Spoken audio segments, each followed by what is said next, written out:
मेरी शादी को अभी 2 हफ्ते ही बीते थे।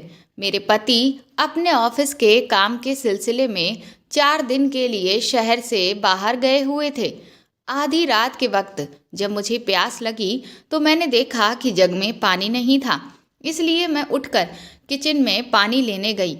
मैं जैसे ही वहां से वापस लौट रही थी, तभी मुझे अपनी जेठानी के कमरे से कुछ अजीब सी आवाजें आती सुनाई दी।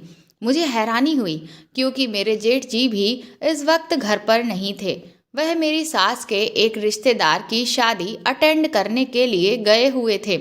लेकिन ऐसा लग रहा था जैसे जेठानी जी के साथ कमरे में कोई और ही था। पहले मुझे ऐसा लगा कि हो सकता है मेरी सास उनके कमरे में आकर लेट गई हों, ये सोचकर कि आज रात जेठानी जी अपने कमरे में अकेली हैं। लेकिन जैसी आवाज़ें आ रही थीं, उससे मुझे किसी और ही बात का अंदेशा हो रहा था और उनके कमरे से किसी मर्द की आवाज़ आ रही थी। मुझसे रहा ना गया और उत्सुकतावश मैंने चुपचाप से उनके कमरे का दरवाज़ा धीरे से खोलने की कोशिश की तो देखा कि दरवाज़ा खुला था। अंदर से कुंडी नहीं लगी हुई थी। मैंने थोड़ा धीरे से दरवाज़ा खोला और उसके बाद मैंने सामने जो नज़ारा देखा उसे देखकर तो मेरे पैरों तले ज़मीन ही निकल गई। मेरे हाथ से पानी का जग गिरते गिरते बचा। मैंने जैसे तैसे खुद को संभाला और भागती हुई सीधा अपने कमरे में आ गई और अपने कमरे को अंदर से बंद करके मैंने कुंडी लगा ली। मेरी सांसें बहुत तेज तेज चलने लगी थीं। मैं तुरंत ही आकर बेड पर बैठ गई। अब तो मुझे और भी तेज प्यास लगने लगी थी। मैंने तुरंत ही बिना गिलास में पानी डाले सारा का सारा पानी जल्दी जल्दी अपने मुंह के अंदर उड़ेलना शुरू कर दिया। मैं इतनी ज़्यादा भड़बड़ी में थी कि बहुत सारा पानी तो मैंने अपने ऊपर ही गिरा लिया। मुझे अभी तक अपनी आंखों पर यकीन नहीं हो रहा था कि मैंने आखिर आज ये क्या देख लिया। मेरी जेठानी आखिर ऐसा कैसे कर सकती थी? दरअसल मैंने देखा कि मेरी जेठानी आगे से मेरे ससुर जी और पीछे से उनके साथ मेरा देवर, मेरी जेठानी एक साथ दो दो मर्दों के साथ अपनी इच्छा को पूरी कर रही थी। जेठानी तो मेरी जो कर रही थी वह था ही, मेरा देवर और मेरे ससुर भी उनके साथ पूरी तरह से लगे हुए थे। आखिर इस घर में ये सब हो क्या रहा था? जेठानी जेठ जी को धोखा दे रही थी। न सिर्फ जेठ जी की पत्नी उनके पीठ पीछे ये सब कर रही थी, बल्कि उनके सगे पिता और सगा छोटा भाई भी उनकी गैर मौजूदगी में उनकी पत्नी के साथ ये सब कर रहे थे। अभी मेरी शादी को दिन ही कितने हुए और ये मैंने इस घर में क्या देख लिया? मेरे पति भी इस वक्त मेरे साथ नहीं हैं। अब मुझे कुछ भी समझ नहीं आ रहा था कि आखिर मैं किसी से क्या कहूँ। मेरी सास, वह तो अपनी बीमारी के कारण अपने कमरे से ज़्यादा निकलती ही नहीं और मेरी देवरानी अपने कमरे में आराम से सो रही है। उसे इस बात की खबर ही नहीं कि उसका पति उसकी पीठ के पीछे ये सब क्या कर रहा था। मेरी आंखों के सामने कुछ महीने पहले का पूरा मंजर दोबारा से तैरने लगा, जब ये लोग एक रिश्तेदार के जरिए मेरे घर वालों से मिले थे और वहाँ पर मेरे ससुर जी को मैं बहुत ज़्यादा पसंद आई थी। और फिर उसके कुछ ही दिनों के बाद मेरे पापा को मेरे पति आशुतोष के बारे में पता चला, क्योंकि पापा पहले ही आशुतोष के परिवार वालों से मिल चुके थे और उन्हें सभी लोग अच्छे लगे थे। इसलिए उन्होंने सोचा कि क्यों ना वह मेरे रिश्ते की बात इस घर में चलाएं और फिर जल्द ही ये लोग शादी के लिए तैयार भी हो गए। मेरे पति 3 भाई थे। उनके बड़े भाई विजय, उसके बाद मेरे पति आशुतोष और सबसे छोटा बेटा अमन। इसके अलावा इस घर में मेरे जेठ जी विजय की पत्नी शालिनी थी और मेरे सास ससुर थे। इधर जब मेरी शादी आशुतोष के साथ तय हुई तो कुछ ही दिनों बाद मेरे देवर अमन की शादी भी तय हो गई थी। इसलिए मेरे ससुर ने हमारे सामने ये शर्त रखी कि मेरे पति आशुतोष और मेरे देवर की शादी एक दिन में ही की जाए, तो एक साथ दोनों बहुओं का स्वागत इस घर में हो जाएगा और बार बार शादी के इंतज़ामों की भी कोई झंझट नहीं होगी। मेरे पिता को उनकी शर्त से कोई भी दिक्कत नहीं थी, इसलिए मेरी और मेरी देवरानी की विदाई एक साथ ही हुई थी और इस घर में हम दोनों ने एक साथ ही कदम रखा था। अभी हम दोनों की शादी को कुछ दिन ही बीते थे। मैं यही सोचने लगी कि मेरा देवर इतना बड़ा धोखेबाज होगा, ये तो मैं सोच ही नहीं सकती थी। मेरी देवरानी बहुत ही सीधी थी और अब तक तो मैं अपनी जेठानी को भी बहुत ही सीधा मानती थी, क्योंकि इन 2 हफ्तों में मैंने ये देखा था कि मेरी जेठानी बहुत ही कम बोला करती थी और जैसा मेरे ससुर कहते थे वह चुपचाप सारा काम उनकी मर्जी के हिसाब से ही करती थी। लेकिन मुझे नहीं पता था कि उसके सीधे चेहरे के पीछे इतनी चालाक और मक्कार औरत होगी जो एक नंबर की धोखेबाज है। मेरी सास बीमार रहती हैं तो ये लोग उस बात का फायदा उठा रहे हैं, या फिर सास भी इस सब में शामिल है। मुझे अपने पति आशुतोष की याद सताने लगी। मैं सोचने लगी कि अगर वह यहाँ होते तो मैं अभी के अभी उनके भाई, पिता और भाभी तीनों के ही काले चेहरों का पर्दाफाश कर देती। लेकिन क्योंकि वह यहाँ नहीं है तो अब मुझे इस बात का इंतज़ार करना पड़ेगा कि मैं उनके आने पर उन्हें सब कुछ बताऊं।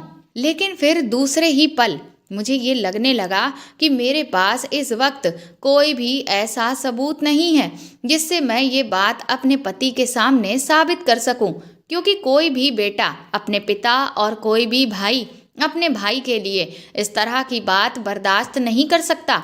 अभी मेरी शादी को ज़्यादा वक्त नहीं हुआ है और मैं तो अभी इस घर में और अपने पति पर विश्वास भी नहीं पैदा कर पाई हूँ जो वह मेरी बात पर यकीन करें। आखिर हमारे रिश्ते को दिन ही कितने हुए हैं, तो फिर वह मेरी बात क्यों मानेंगे। वह तो अपने पिता और अपने भाई की बातों पर ही विश्वास करेंगे। और अगर मेरे पति ने मेरी बात पर यकीन नहीं किया और मैं कोई भी सबूत उन्हें नहीं दे पाई तो फिर मैं खुद ही बुरी तरह से अपनी ही बात में फंस जाऊंगी और अपने पैरों पर कुल्हाड़ी मारकर अपने शादीशुदा जीवन को बर्बाद कर लूंगी। मेरी जेठानी, ससुर और देवर तो यही चाहेंगे कि मेरा पति मुझे तुरंत ही तलाक दे दे, क्योंकि जब वह ये जान जाएंगे कि मुझे सारी सच्चाई पता चल चुकी है तब तो वह यही चाहेंगे कि मैं जल्द से जल्द इस घर को छोड़कर चली जाऊं ताकि वह अपने मज़े आगे भी कायम रख सकें। मैंने सोचा कि मुझे इस वक्त चुप रहना चाहिए, क्योंकि इसी में मेरी भलाई है। अगर मुझे इस सब को रोकना है तो पहले मुझे सबूत जुटाने होंगे, उसके बाद ही मुझे कोई कदम आगे बढ़ाना चाहिए। अपने आप को समझा बुझाकर मैं शांति से लेटकर सो गई। अगली सुबह जब मैं सोकर उठी तो मुझे अचानक से रात वाला पूरा वाकया याद आ गया और मेरा शरीर बुरी तरह से सिहर उठा। लेकिन मैंने खुद को समझाया कि मुझे फिलहाल इन सब बातों पर कोई ध्यान नहीं देना है, बल्कि अपने नए शादीशुदा जीवन को अच्छे से चलाने के ऊपर अपना पूरा ध्यान केंद्रित करना है। मैं तुरंत ही फ्रेश होकर किचन में सुबह का नाश्ता बनाने के लिए चली गई। मैं जैसे ही किचन में पहुंची तो मैंने देखा कि मेरी जेठानी पहले से ही किचन में नाश्ता बनाने की तैयारी कर चुकी थी। उन्होंने मुझे देखते ही एक प्यारी सी मुस्कान दी और मुझसे कहने लगी कि उठ गई वंदना, अच्छा हुआ तुम आ गई, मैं तुम्हें उठाने की सोच ही रही थी। ऐसा करो, तुम सभी के लिए जूस तैयार कर लो, तब तक ये सारा नाश्ता मैं तैयार कर देती हूँ। मैंने देखा तो नाश्ता बहुत सारा तैयार करना था। मुझे लगा कि ये तो अकेले जेठानी के लिए बहुत हो जाएगा। मैंने उनसे कहा कि मैं अभी जाकर हमारी देवरानी को बुला लाती हूँ, वह आपकी इतना सारा नाश्ता तैयार करने में मदद कर देगी। तो वह कहने लगी, अरे रहने दो, क्यों बेकार में परेशान करोगी। अगर वह खुद ही उठकर आ जाती है तो ठीक है, वरना मैं पूरा नाश्ता खुद ही तैयार कर लूँगी। वैसे भी मुझे तो आदत है इस सब की। जब तुम लोग नहीं थे तब पूरा काम आखिर मैं अकेले ही तो करती थी। अब कम से कम तुम लोग आ गई हो तो फिर भी मुझे बहुत आराम है। मैंने इसके बाद अपनी जेठानी से कुछ भी नहीं कहा और जूस तैयार करने लगी। लेकिन मैं मन ही मन सोचने लगी कि ये औरत कितनी ज़्यादा चालाक है। रात में इसका दूसरा ही तिरिया चरित्र होता है और सुबह तो ये एकदम अलग ही नजर आती है। बातों से तो ऐसा लगता है जैसे कि शहद टपक रहा हो, जबकि कोई नहीं जानता कि रात होते ही इसकी कौन सी दूसरी असलियत निकल कर आती है। मैंने सोचा कि लेकिन ये जो भी कर रही हैं उसमें सिर्फ मेरी जेठानी की ही गलती नहीं है, मेरे ससुर और देवर भी तो बराबर के इस पाप के भागीदार हैं। लेकिन एक बात तो है कि मेरी जेठानी मेरे और मेरी देवरानी के साथ बहुत अच्छे से पेश आती थी। धीरे धीरे मेरे उस घर में यूं ही दिन बीतने लगे और मैं हमेशा यही देखा करती थी कि मेरी जेठानी का व्यवहार मेरे प्रति और मेरी देवरानी के प्रति बहुत ही अच्छा था। वह कभी भी किसी भी काम को लेकर हम दोनों पर बोझ नहीं डालती थी, बल्कि ज़्यादा से ज़्यादा काम खुद से ही कर लिया करती थी और हम दोनों को आराम पहुंचाने की ही कोशिश करती थी। मैं कई बार यही सोचती कि जब ये इतनी ही अच्छी है तो आखिर ये सब क्यों करती है। कहीं ऐसा तो नहीं कि उनके पति में कोई कमी हो जो इनकी उस तरह की ज़रूरत को पूरी नहीं कर पाते हों। लेकिन फिर मैं सोचती कि अगर पति वैसी ज़रूरत को पूरी नहीं कर सकता तो क्या इसका मतलब ये तो नहीं कि तुम अपने ससुर और देवर के साथ ही वह सब करना शुरू कर दो। मुझे तो समझ में ही नहीं आता था कि आखिर मैं अपनी जेठानी को लेकर अपनी राय अच्छी बनाऊं या बुरी बनाऊं। लेकिन अब क्योंकि मैंने उन तीनों लोगों को एक साथ उस तरह से देख लिया था, तो अब जब भी मेरी जेठानी मेरे ससुर या देवर को नाश्ता या खाना देती तो मेरा पूरा ध्यान उनकी तरफ ही रहता। तो मैंने ये देखा था कि मेरी जेठानी मेरे ससुर से अजीब तरह से डरती रहती थी और देवर से भी दूर रहने की कोशिश करती। अब तो जब से देवरानी आ गई थी तो उन्होंने साफ कह दिया था कि देवर का काम अब वह बिल्कुल भी नहीं करेंगी, बल्कि अब देवर से जुड़ा हुआ सारा काम देवरानी ही करेगी। लेकिन ससुर जी को ये बहाना मिल जाता था कि तुम्हारी सास की तो तबीयत खराब रहती है, वो बिस्तर से ज़्यादा उठ नहीं पाती, इसलिए मेरा काम तो तुम्हें ही करना पड़ेगा। इस वजह से जेठानी को मन मारकर ससुर का काम करना पड़ता था। मैं देखती थी कि वह जब भी मेरे ससुर के लिए कोई भी काम करती तो उनके चेहरे से साफ साफ मजबूरी झलका करती थी। इसलिए मुझे समझ में नहीं आता कि जब उनके चेहरे पर ये मजबूरी है, फिर ये मेरे ससुर के साथ वह सब क्यों करती हैं। इधर मेरे पति लौट आए थे, लेकिन उन्हें कुछ भी बताने की मेरे अंदर हिम्मत नहीं होती थी, क्योंकि बार बार मेरे मन में यही बात आने लगती थी कि मेरे पास अभी अपनी बात को साबित करने का कोई भी सबूत नहीं है। और अगर आशुतोष ने मुझ पर विश्वास नहीं किया तो फिर मेरा क्या होगा। अगर उन्होंने मुझे छोड़ दिया तो मेरे घर वाले भी मुझे ही दोष देंगे कि मुझे दूसरों के मामले में टांग अड़ाने की ज़रूरत ही क्या थी। पता चला कहीं ऐसा ना हो कि मैं अपना गृहस्थ जीवन बर्बाद कर लूं और ये लोग तो आराम से जो अभी तक करते चले आ रहे हैं वह करते रहें। मेरे पति और जेठ जी अक्सर ही अपने काम की वजह से शहर से बाहर जाते रहते थे, इसलिए कई बार मैं भी अकेली रहती थी और मेरी जेठानी भी, और इसी बात का फ़ायदा वह आराम से उठाती रहती थी। थोड़े दिन के बाद जब एक रात मैं फिर से किचन में पानी लेने के लिए गई तो मुझे जेठानी के कमरे से उसी तरह की आवाज़ें आती हुई सुनाई दे रही थीं। उन आवाज़ों से मेरे अंदर गुस्से का ज्वालामुखी फूटने लगा, क्योंकि मुझे ऐसी धोखेबाजी हरगिज बर्दाश्त नहीं होती थी। मेरा शुरू से यही नेचर रहा कि मैंने कभी भी गलत चीज़ को बर्दाश्त नहीं किया, जिस वजह से मुझे हर कोई बहुत तेज बताता था।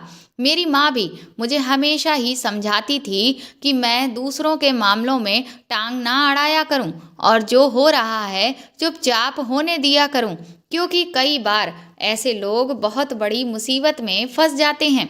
लेकिन मैं अपने स्वभाव के चलते किसी भी गलत बात को नज़रअंदाज नहीं कर सकती थी। इसलिए उस वक्त भी मुझसे रहा नहीं गया और मेरे कदम एक बार फिर जेठानी के कमरे की तरफ बढ़ गए। और जब मैंने धीरे से दरवाज़ा खोला तो बिल्कुल वही नज़ारा था जो मैं इससे पहले एक बार देख चुकी थी। मुझसे बर्दाश्त नहीं हुआ और मैं दंदनाती हुई अपनी देवरानी के कमरे की तरफ जाने लगी ताकि उसे उसके पति का असली चेहरा दिखा सकूं। मैं जब उसके कमरे के पास पहुंची तो मुझे उसके कमरे से अचानक ही अपनी देवरानी के चीखने की आवाज़ सुनाई दी। ये सुनकर मैं झटके से उसके दरवाजे के पास रुक गई। मुझे लगा कि आखिर ये क्या हुआ। इसका मतलब ये है कि मेरी देवरानी इतनी रात को जाग रही है, तो क्या उसे इस बात का ज़रा भी ख्याल नहीं कि इतनी रात को उसका पति आखिर कहाँ गया हुआ है। अब तो मेरे मन में एक साथ हजारों सवाल आने लगे। मैं सोचने लगी, तो क्या इसका मतलब ये है कि मेरी देवरानी को भी इस सब के बारे में पता है, जबकि मैं तो अभी तक यही सोच रही थी कि शायद वह रात को गहरी नींद में सो जाती है, जिस वजह से उसे आज तक पता ही नहीं चला कि उसका पति आधी रात को कहाँ चला जाता है और क्या करता रहता है। मैंने सोचा कि अगर मेरी देवरानी को ये सब पता है और फिर भी वह अपने पति को इन सब चीज़ों के लिए बिल्कुल भी नहीं रोक रही है, तो फिर वह भी कितनी घटिया औरत है। ये सब सोचकर मेरा मन घिन से भर गया। मुझे समझ नहीं आ रहा था कि आखिर इन लोगों ने ये सब क्या लगा रखा है। इन्होंने तो सारे रिश्तों की मर्यादाओं को तोड़कर उन्हें तार तार कर दिया है। अब तो मुझे अपनी जेठानी के साथ साथ देवरानी से भी नफरत सी होने लगी थी। मैंने सोचा कि जब ये सब कुछ अपनी मर्जी से करवा रही है तो फिर इसे कुछ कहने का कोई मतलब ही नहीं बनता है। इसलिए मैं वापस पलटकर अपने कमरे में जाने लगी। लेकिन जैसे ही पलटकर मैंने अपना कदम आगे की तरफ बढ़ाया, तभी मुझे एक बार फिर से अपनी देवरानी के चीखने की आवाज़ सुनाई दी, जिसने मुझे बड़ा ही हैरान कर दिया। मैं सोचने लगी कि आखिर मेरी देवरानी कमरे में ऐसा क्या कर रही है जो बार बार उसकी चीखें निकल रही हैं। अब मुझसे रहा नहीं गया। मैंने सोचा कि मुझे एक बार तो उसके कमरे का दरवाज़ा खोलकर देखना ही चाहिए। पर जब मैंने दरवाजे को खोलने की कोशिश की तो वह अंदर से बंद था। लेकिन मैं बेचैन हो रही थी ये जानने के लिए कि आखिर अंदर ऐसा क्या हो रहा है। मुझसे रहा नहीं गया और मैं देवरानी के कमरे के अंदर झांकने के कई रास्ते खोजने लगी। तभी मुझे उसके कमरे की एक खिड़की हल्की सी खुली हुई नजर आई और जब मैं खिड़की के पास पहुंची और मैंने अंदर का नज़ारा देखा तो मेरे पैरों तले से ज़मीन खिसक गई। मैंने जो कुछ भी सामने देखा वह मैं कभी सपने में भी नहीं सोच सकती थी। मेरे जेठ विजय मेरी देवरानी के साथ गंदा काम कर रहे थे, वह भी इतनी बुरी तरह से कि जिसे मैं शब्दों में बयान नहीं कर सकती। मेरी देवरानी इस वक्त दर्द में डूबी हुई थी, लेकिन मेरे जेठ को इस सब से कोई भी मतलब नहीं था। उन्हें तो बस अपनी इच्छा पूरी करने से मतलब था। मेरा सर बुरी तरह से दर्द से फटने लगा।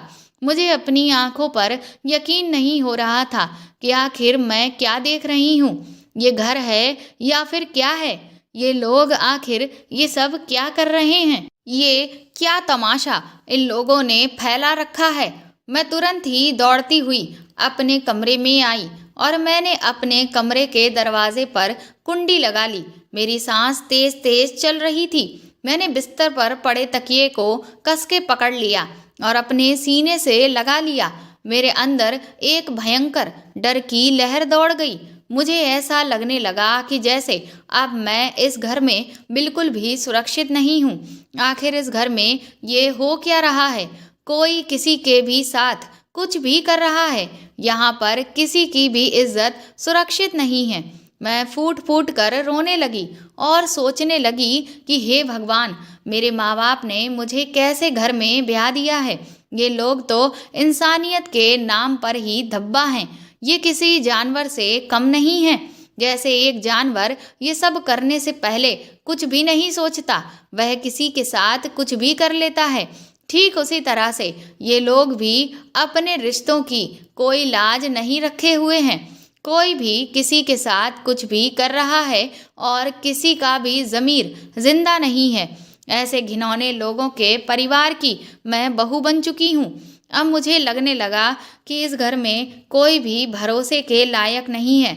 मेरे मन में आने लगा कि क्या आशुतोष को इस सब के बारे में पता है, या फिर जिस तरह से मैं अभी तक इस सब से अनजान थी उसी तरह से मेरे पति भी अनजान हैं। मुझे तो कुछ भी समझ नहीं आ रहा था। मेरा जी तो चाह रहा था कि मैं अभी के अभी पुलिस को फ़ोन करूं और उन्हें बुलवा कर इन सब को पकड़वा दूं। लेकिन सबसे बड़ी मुसीबत तो यही थी कि एक तो शादी के तीसरे दिन ही ये लोग अपने इस फार्म हाउस में हम लोगों को ले आए। यहाँ दूर दूर तक लोगों के घर नहीं बने हुए हैं जो हम किसी से कुछ भी कह सकें।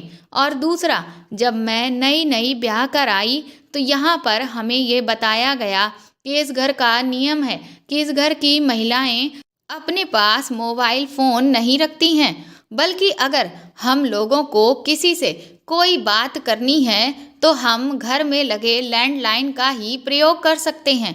पर लैंडलाइन तो ऐसा है कि उससे जब भी किसी को फ़ोन करो तो ज़्यादातर फ़ोन मिलता ही नहीं है।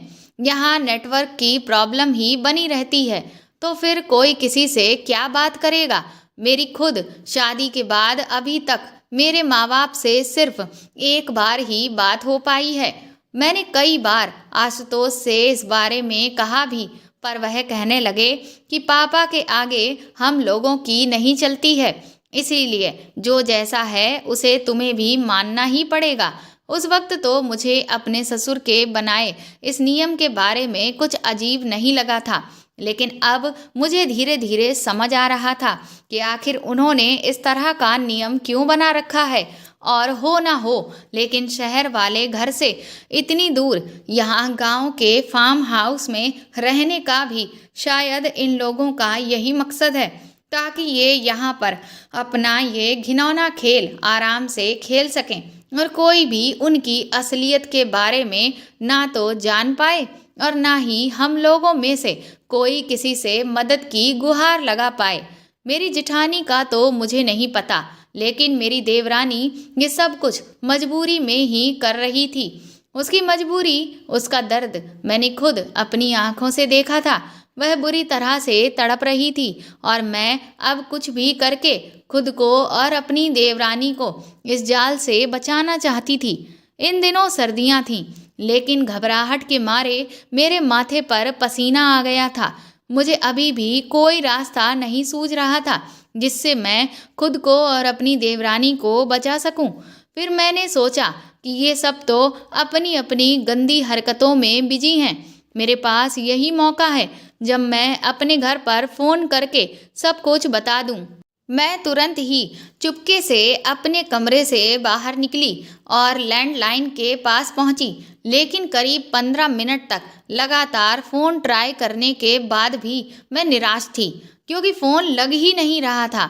मैंने गुस्से में आकर फ़ोन को पटक कर रख दिया और तुरंत ही अपने कमरे में आकर कमरे को अंदर से अच्छे से बंद कर लिया, क्योंकि अब इस घर में कोई भी भरोसे के लायक नहीं था। अब मुझे सिर्फ अपने पति आशुतोष का इंतज़ार था। मेरी आखिरी उम्मीद अब वही थे। पूरी रात मैंने बेचैनी में ही काटी। सुबह के करीब कहीं मेरी हल्की फुल्की आंख लगी, लेकिन फिर थोड़ी ही देर के बाद मैं उठकर बैठ गई। सुबह जब मैं किचन में गई तो सब कुछ बड़ा ही नॉर्मल लग रहा था। ऐसा लग ही नहीं रहा था कि इस घर में इतना भयंकर खेल खेला जा रहा है। हर कोई अपने अपने काम में बिजी था, बस मेरी देवरानी ही मुझे नहीं दिख रही थी। मैंने उसके लिए नाश्ता एक प्लेट में लगाया और उसके कमरे में लेकर चली गई। जब मैं उसके कमरे में पहुंची तो वह डरी सहमी सी अपने बिस्तर पर बैठी हुई थी। उसके शरीर पर काफ़ी सारे चोट के निशान दिख रहे थे। मैंने उससे जैसे ही पूछा कि ये क्या हुआ तो वह बुरी तरह से घबरा गई और कहने लगी कि वो दरअसल कल मेरा बाथरूम में पैर फिसल गया और मैं 2-3 जगह टकरा कर गिरी। इस वजह से मेरे शरीर में इस तरह की चोटें आ गईं। मैंने मन ही मन सोचा कि इसको ये लग रहा है कि जैसे मुझे कुछ भी नहीं पता, लेकिन ये नहीं जानती कि मैं वह सब कुछ अपनी आंखों से पहले ही देख चुकी हूँ। मुझसे रहा नहीं गया। मैंने तुरंत ही अपनी देवरानी से कहा कि तुम्हें मुझसे झूठ बोलने की कोई ज़रूरत नहीं है। मेरी ये बात सुनकर वह बड़ी बड़ी आंखें करके मेरी तरफ देखने लगी। मैंने कहा कि मुझे अच्छी तरह से पता है कि कल रात तुम्हारे साथ क्या हुआ था। कल जेठ जी तुम्हारे कमरे में आए थे ना। मेरे इतना कहते ही वह जैसे अंदर से रुवासी ही बैठी थी और इसीलिए वह तुरंत ही फट पड़ी। उसकी आंखों से आंसुओं की धाराएं बहने लगीं। उसने तुरंत ही मुझे गले से लगा लिया और कहने लगी, वंदना दीदी, कुछ भी करके मुझे इस सब से बचा लीजिए। मुझे नहीं पता था कि ये लोग इतने गिरे हुए लोग हैं। इनके लिए रिश्तों की कोई भी मर्यादा नहीं है। ये लोग किसी को भी नहीं छोड़ेंगे। मैंने उसको थोड़ा शांत कराया और उसे भरोसा दिलाया कि तुम बिल्कुल भी फिक्र मत करो, मैं इन लोगों को छोड़ने वाली नहीं हूँ। फिर वह मुझसे कहने लगी कि क्या इनमें से किसी ने आपके साथ भी? तो मैंने कहा कि अगर मेरे साथ किसी ने भी कुछ गलत किया होता तो मैं अब तक उसकी जान ले लेती, लेकिन मेरे साथ अभी तक ऐसा कुछ भी नहीं हुआ है। शायद इसलिए क्योंकि मेरे पति इस सब में शामिल नहीं हैं। तुम्हारा पति इस सब में शामिल है और इसीलिए उसने तुम्हारे साथ वह सब करने की इजाज़त जेठ जी को दे दी। मैंने कहा कि लेकिन तुमने जेठ जी को अपने कमरे में आने ही क्यों दिया? तुमने खुद को बचाने के लिए कोशिश क्यों नहीं की? मेरी बात पर मेरी देवरानी कहने लगी कि दीदी, पहले तो मुझे ये सब पता ही नहीं था कि मेरा पति जेठानी जी के साथ ये सब करता है, क्योंकि अब तक वह मुझे दूध में नींद की गोलियां दे रहा था, जिस वजह से मैं रात को गहरी नींद में सो जाती थी और मुझे कुछ भी पता नहीं चलता था कि मेरा पति आधी रात को कहाँ जाता है और क्या करता है। लेकिन कल रात जब अमन ने मुझे दूध पीने के लिए दिया तो अचानक ही उसमें मक्खी गिर गई। मैंने सोचा कि अगर मैं अमन से कहूँगी तो वह दूसरा दूध मेरे लिए बना कर ले आएंगे, लेकिन कल मेरा मन थोड़ा ठीक नहीं था और मैं दूध नहीं पीना चाहती थी। इसलिए मैंने चुपके से वह दूध फेंक दिया और उसे बिना पिए ही चुपचाप लेट कर सो गई। आधी रात के समय मुझे हल्की सी आवाज़ें सुनाई दी। जब मैंने पलट कर देखा तो देखती हूँ कि अमन कमरे से कहीं बाहर जा रहे थे। मैं पहले तो कुछ देर लेटकर उनका इंतज़ार करने लगी।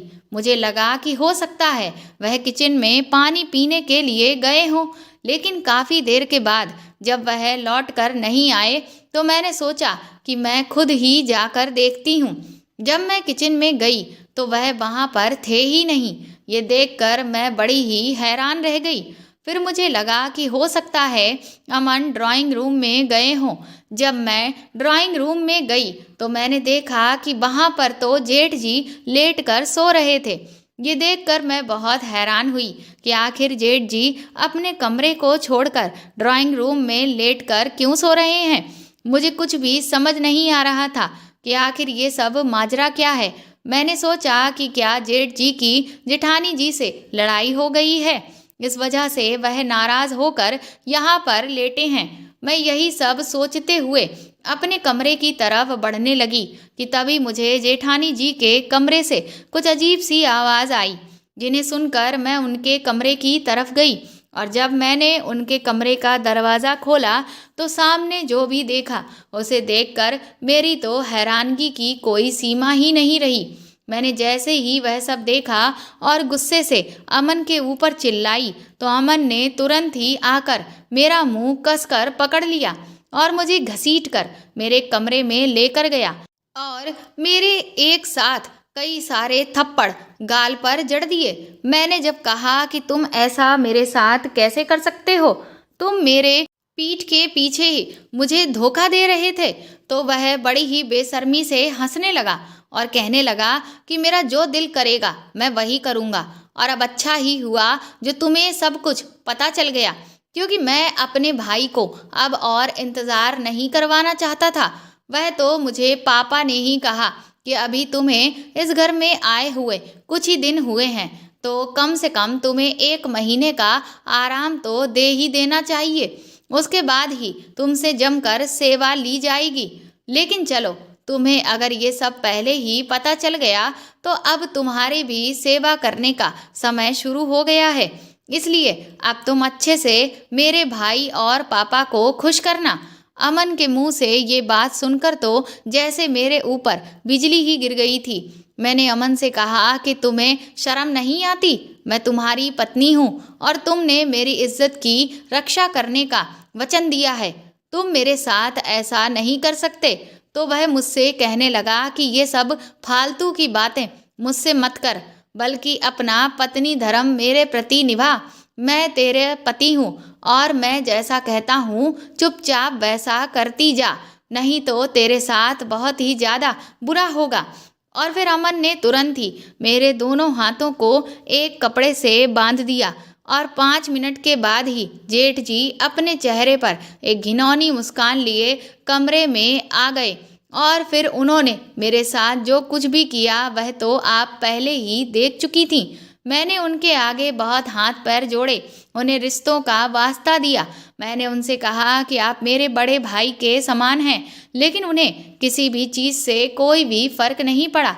मैं उनसे अपनी इज्जत की भी भीख मांगती रही, लेकिन उन्हें मुझ पर दया नहीं आई और ना ही उन्हें मेरे दर्द और तकलीफ से कोई फर्क पड़ रहा था, बल्कि उन्हें तो मेरे साथ वो सब करते हुए और ज़्यादा मज़ा आ रहा था। इसलिए उन्होंने मेरी एक भी ना सुनी और उन्हें जो कर गुजरना था वह उन्होंने किया।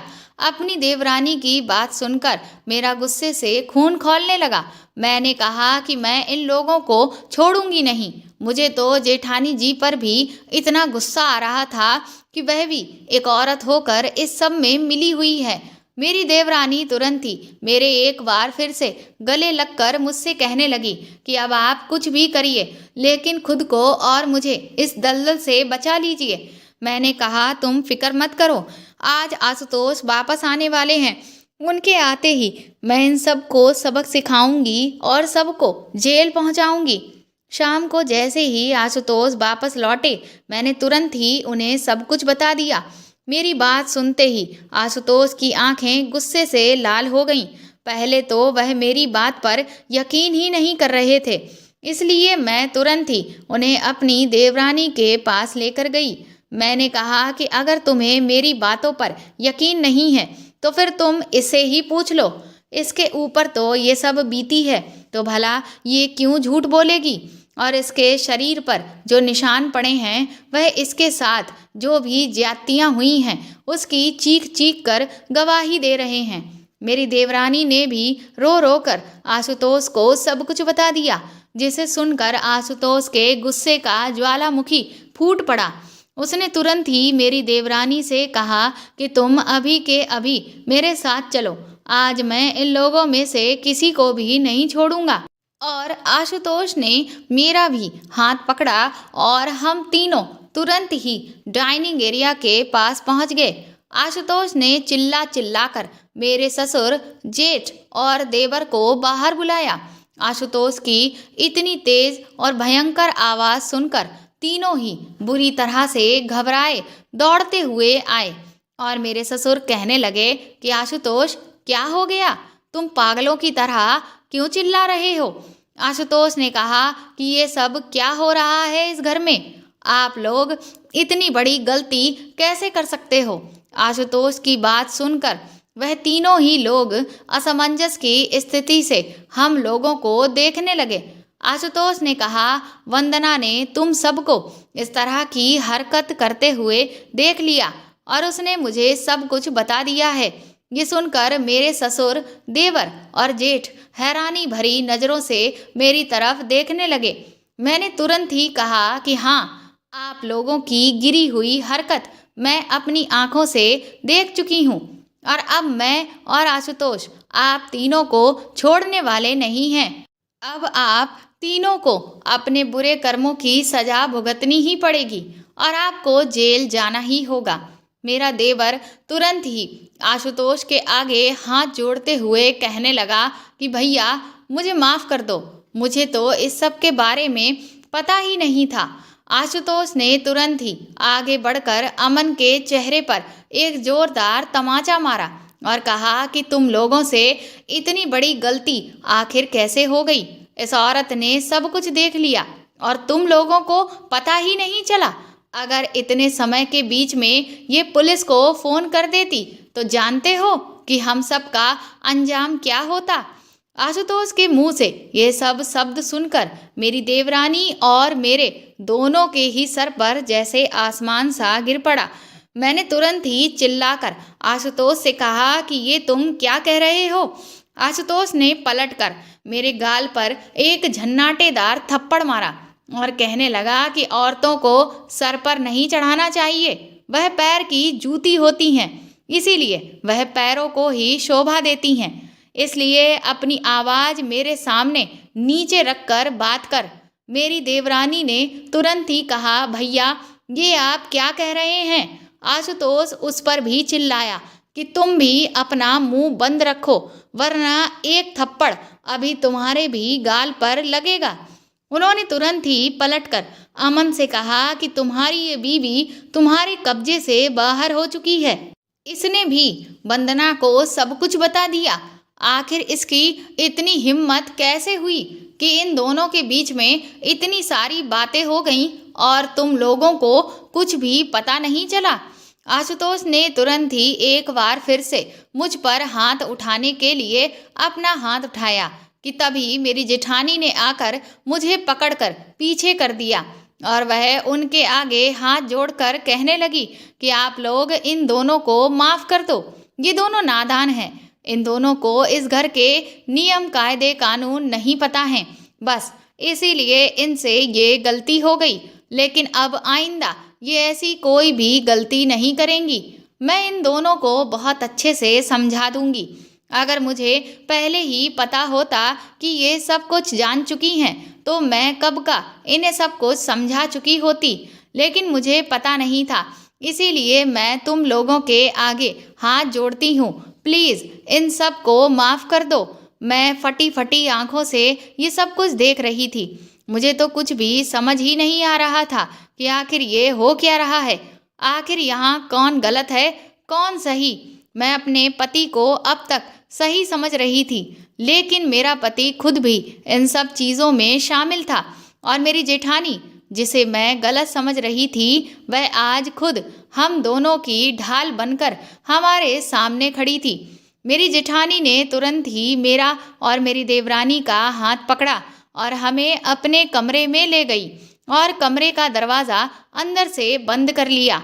मेरी देवरानी तो लगातार रोए ही चली जा रही थी और मैं तो जैसे सदमे में थी। मेरी जेठानी ने हम दोनों को समझाया कि इस घर में ये गंदा खेल शुरू से ही चला आ रहा है।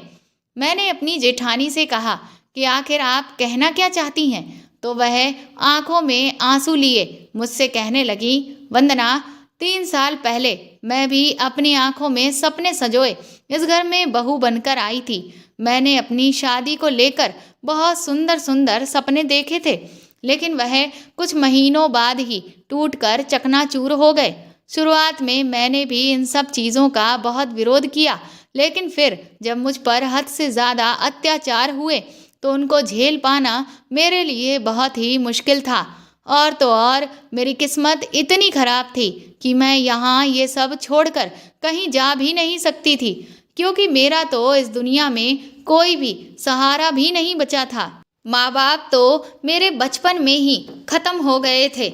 जैसे तैसे मेरे भैया भाभी ने मजबूर होकर मुझे अपने पास रखा था और उसके बाद मेरी शादी जल्दबाजी में इस घर में करवा दी गई और मुझसे अपनी जान छुड़ा ली।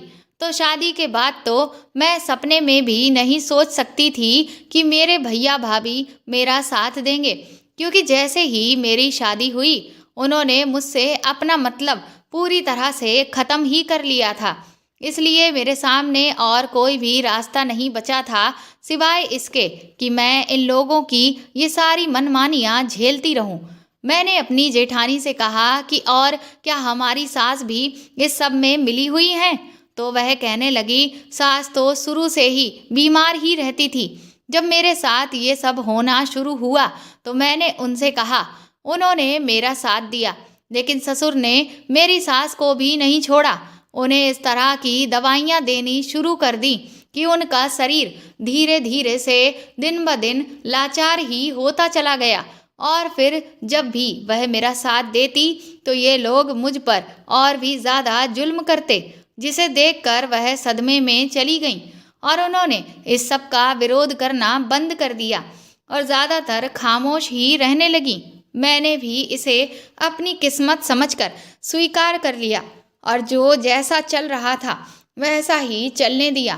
तुमने भी देखा होगा कि हमारी सास ज़्यादातर अपने कमरे में ही रहती है और किसी से भी बात नहीं करती, क्योंकि उन्हें भी इस सब से गहरा सदमा पहुंचा है, जिसकी वजह से आज उनकी ऐसी हालत हो गई है। लेकिन इन सबको कोई फर्क नहीं पड़ता। जैसा इनका बाप है वैसे ही ये सब भी बन चुके हैं। इनके अंदर से भावनाएं, इंसानियत सब कुछ खत्म हो चुका है। इसलिए मैं तुमसे भी यही कहूँगी कि हमारे सामने उनकी बात मानने के अलावा और कोई भी चारा नहीं है, क्योंकि यहाँ से इन लोगों से बचकर निकल पाना नामुमकिन के बराबर ही है। क्योंकि ना तो हम किसी को फ़ोन कर सकते हैं और ना आसपास कोई ऐसा है जो हमारी मदद कर सके। मैंने कहा कि लेकिन मैं ये सब बर्दाश्त नहीं करने वाली, चाहे फिर कुछ भी हो जाए। अभी हम ये सब बातें कर ही रहे थे कि तभी हमारे दरवाजे पर जोरदार दस्तक होने लगी। ये दस्तक मेरे पति ने ही की थी। वह जोर जोर से जेठानी जी का नाम लेकर चिल्लाने लगा। मेरी जेठानी ने तुरंत ही दरवाज़ा खोल दिया। आशुतोष ने कहा कि खाना बनाने का समय हो रहा है, इसीलिए ये पंचायत छोड़ो और चुपचाप जाकर खाना बनाओ। हम सब ने तुरंत ही जाकर खाने की तैयारियां शुरू कर दी। मैं बार बार अपनी देवरानी और जेठानी से कह रही थी कि वह मेरा साथ दें तो हम तीनों मिलकर इनका सामना कर सकते हैं, लेकिन उन दोनों की हिम्मत ही नहीं हो रही थी। वह इतना ज़्यादा डरी सही थी कि उनके खिलाफ खड़ी नहीं हो पा रही थी और उनका साथ ना मिल पाने की वजह से मैं भी अपना कदम आगे नहीं बढ़ा पा रही थी, क्योंकि भला अकेली मैं इन सब का सामना कैसे कर सकती थी। मुझे भी तो किसी का साथ चाहिए था। रात को खाने की टेबल पर जब मैं खाना परसने लगी तभी मेरा देवर, जेठ और ससुर मेरे साथ गलत तरीके की हरकतें करने लगे। जब मैंने उन लोगों का विरोध किया और बराबर उनके साथ हाथ चलाए तो मेरा पति बुरी तरह से मुझ पर नाराज़ होने लगा और कहने लगा कि अगर तुमने ज़्यादा नखरे किए तो मैं तुम्हें ऐसी सज़ा दूंगा कि तुम्हारा दिमाग ठीक हो जाएगा। लेकिन मैं उसकी धमकियों से नहीं डरी और मैं उस पर भी चिल्लाने लगी। तभी मेरा पति और मेरे जेठ मेरे साथ मारपीट करने लगे। ये देखकर मेरी देवरानी और जेठानी भी उन दोनों का विरोध करने लगी। जब इन लोगों ने देखा कि हम तीनों इनके खिलाफ एकजुट खड़े हो रहे हैं तो ये लोग बुरी तरह से हैरान रह गए। मेरी सास वहीं पर बैठे बैठे चुपचाप ये सब तमाशा देख रही थी। मैं तुरंत ही भागकर उनके पास गई और उनके आगे हाथ जोड़कर रोने लगी कि आप आखिर कब तक ये सब बर्दाश्त करती रहेंगी? एक औरत होकर दूसरी औरत पर ये जुल्म देखती रहेंगी? क्या आपके अंदर का भी ज़मीर इन लोगों की तरह मर चुका है? क्या आप जिंदा लाश बन चुकी हैं? लेकिन मेरी सास के ऊपर तो जैसे कोई असर ही नहीं पड़ा। वह तो किसी बुत की तरह चुपचाप कुर्सी पर बैठी रहीं और अपना खाना खाती रहीं। मुझे अब उनसे भी कोई उम्मीद नहीं थी, क्योंकि मैं समझ चुकी थी कि ये भी एक तरह से इन सब के साथ ही शामिल हैं और इसीलिए इन्हें इतना सब दिखने के बाद भी कोई फर्क नहीं पड़ रहा है। मैंने फैसला कर लिया कि अब मैं अकेले ही इन सब का डटकर मुकाबला करूंगी। और जब मैं उनसे भिड़ने लगी तो वह सब मेरी हिम्मत देखकर हैरान रह गए। मेरे पति ने कहा कि आज मैं तुम तीनों को ही सबक सिखाकर रहूँगा। मेरे जेठ बोले कि अगर इन्हें आज हमने सबक नहीं सिखाया तो फिर ये आगे भी इस तरह की हरकत करेंगी और हमारे सर पर चढ़ने लगेंगी। उन्होंने हम तीनों औरतों को पकड़कर छत पर ले जाकर छोड़ दिया। हम उनसे ऐसा ना करने की गुहार लगाते रहे, लेकिन उन्हें कोई भी फर्क नहीं पड़ा। ये भराभर सर्दियों की रात थी और उन लोगों ने हमारे स्वेटर ले लिए थे। ठंड के मारे 1 घंटे के बाद ही हम तीनों लोगों की हालत खराब होने लगी। हम बुरी तरह से सर्दी में ठिठुर रहे थे और बार बार दरवाज़ा बजा बजा कर उनसे मदद की गुहार लगा रहे थे, लेकिन उन हैवानों पर तो कोई भी असर नहीं हो रहा था। जैसे तैसे करके 3 घंटे बीते होंगे कि मेरी देवरानी की तो ठंड की वजह से हालत ही खराब होने लगी। हम तीनों एक दूसरे से सटकर बैठे हुए थे, लेकिन फिर भी हमें इतनी ज़्यादा ठंड लग रही थी कि हमारा पूरा शरीर कपकपा रहा था और रात थी कि बीतने का नाम ही नहीं ले रही थी। आसपास धीरे धीरे कोहरा बढ़ने लगा। हम यहाँ वहाँ मदद के लिए बार बार उठ उठ कर देखते, लेकिन हमें कहीं से भी कोई भी मदद नहीं दिख रही थी। हम आग भी नहीं जला सकते थे, क्योंकि आग जलाने का भी कोई साधन हमारे पास नहीं था। उस पूरी रात ठंड की वजह से हमारी हालत खराब हो गई। सुबह के करीब जब उन लोगों ने आकर छत का दरवाज़ा खोला तो मेरी जेठानी और देवरानी तो अपने होश खो बैठी थी। मुझे भी ठंड की वजह से बुरी तरह से चक्कर आ रहे थे। उसके बाद वह लोग हमें नीचे लेकर गए और फिर हमें धमकाते हुए बोले कि अब अगर आज के बाद हम में से किसी ने भी उनकी खिलाफत की तो फिर इससे भी बुरा हाल हमारा कर दिया जाएगा। उस दिन हम तीनों की हालत बहुत खराब थी, लेकिन उसके बावजूद भी घर का सारा काम हमें ही करना पड़ा। जैसे तैसे हमने दवा खाकर खुद को थोड़ा ठीक किया, लेकिन फिर भी ठंड की वजह से जो बुरा असर हमारे शरीर पर हुआ था और जो तकलीफ हुई थी वह ठीक होने का नाम ही नहीं ले रही थी। उसके बाद जैसे ही रात होने का समय हुआ, मेरे पति ने हम तीनों के सामने ये फरमान सुना दिया कि आज की रात वह चारों लोग एक साथ मेरे साथ वह सब करेंगे जो अब तक मेरी जेठानी और देवरानी के साथ होता आया। ये सुनकर मैं गुस्से से उसके ऊपर चिल्लाई। मैंने कहा, तुम सब कितने घटिया हो, जिसका नतीजा ये हुआ कि एक बार फिर से मुझे अपने पति की मारपीट का सामना करना पड़ा। मेरी जेठानी ने तुरंत ही रोकर आशुतोष के आगे हाथ जोड़े और कहने लगी कि वह मेरे साथ ऐसा ना करें, क्योंकि इस वक्त मेरी हालत बहुत ज़्यादा खराब है। कम से कम कुछ दिन का वक्त तो वह लोग मुझे दे दें। लेकिन मेरे पति पर तो जैसे जानवर सवार था। वह किसी भी तरह से मुझे सबक सिखाना चाहता था, इसीलिए उसने मेरी एक भी ना सुनी और बस खाना खाने के बाद वह चारों के चारों मुझ पर डाइनिंग एरिया से ही टूट पड़े और मुझे घेर कर कमरे के अंदर ले जाने लगे। मैं अकेली उनका सामना आखिर कैसे करती। मेरी जेठानी और देवरानी मुझे बचाने की पूरी कोशिश कर रही थी, लेकिन वह भी उन सब के आगे टिक ना सकी। वह बुरी तरह से रो रही थी, चिल्ला रही थी, पर वहाँ कोई नहीं था जो हमारी पुकार सुनता। थोड़ी देर के बाद मैं उन चारों दरिंदों के बीच में घिरी हुई बैठी थी।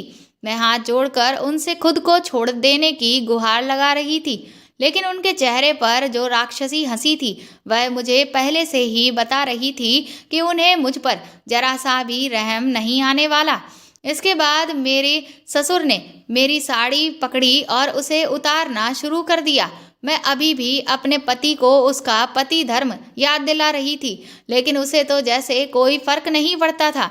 अब मेरे पास भगवान को याद करने के अलावा और कोई चारा नहीं बचा था। मैंने अपनी आंखों को बंद किया और अपने भगवान को याद करने लगी और गुहार लगाने लगी कि आज कुछ भी करके वह मुझे इन दरिंदों से बचा ले। इसके बाद जैसे ही उन्होंने मुझे बिस्तर पर लिटाया और मेरे साथ वह सब करना शुरू किया, तभी दरवाजे पर एक जोरदार आवाज़ हुई और उस कमरे का दरवाज़ा टूट गया। हम सब ही बुरी तरह से चौंक गए कि आखिर ये क्या हुआ। जब मैंने सामने देखा तो सामने पुलिस खड़ी हुई थी। पुलिस को देखते ही जैसे मेरे शरीर में जान सी लौट आई। मैंने तुरंत ही अपने कपड़े ठीक किए और पुलिस ने अंदर आते ही उन चारों को गिरफ्तार कर लिया। मैं जब बाहर निकल कर आई तो मेरी देवरानी और जेठानी अभी भी बदहवास सी खड़ी हुई थी और हम में से किसी को भी ये समझ नहीं आ रहा था कि आखिर पुलिस यहाँ पर कैसे आ गई। वह चारों दरिंदे भी एक दूसरे का मुंह ताक रहे थे और सवालिया नज़रों से देख रहे थे कि आखिर पुलिस को ये सब कैसे पता चला। मैंने तुरंत ही पुलिस को सब कुछ बता दिया कि ये लोग किस तरह का घिनौना खेल इस घर में रच रहे हैं। मैंने पुलिस वालों से पूछा कि आपको इस सब की खबर आखिर कैसे लगी, तो वह कहने लगे कि इसके लिए आपको अपनी सास का धन्यवाद कहना चाहिए, क्योंकि उन्होंने ही सही वक्त पर हमें फ़ोन करके सब कुछ बता दिया। अगर हमें थोड़ी भी देर हो जाती तो ना जाने आपके साथ आज क्या हो जाता।